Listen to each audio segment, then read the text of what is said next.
Seni gördüm bu gece, yüreğim attı süret.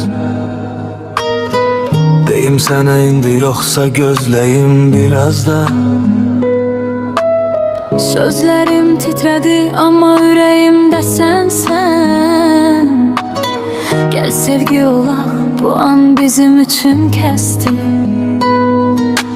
Dur eşit məni, indi hələ doğru deyil. Ürəyim istəyir amma zaman səhvdir. Sən doğru insansan amma gecədir yanlış zaman. Doğru insan başa düşürsən. Ama gece biter, ulduzlar söndükdə seni itirmək qorxusu içimdə. Hər an bir baxışın kifayətdir. Dünya dayanır, gəlindi desəydi sabah çox gec ola bilər. Mən bilirəm ürəyin sənin amma səbr et. Hər şey zamanla gəlir, acele etməyə. Səni hiss edirəm hər sözündə, hər baxışında. Amma indi deyil, doğru zaman gələcək. Gözlərində itmək istəyirəm. Sözlərim sənin üçün yazıldı. Əzizim, bir gün olacaq, bil ki səni mən gözləyəcəm. O zaman əl-ələ verib gedəcəyik. O gün gələndə mən hazır olacağam. Səninlə güləcəm, qorxusuz açıq ürəklə.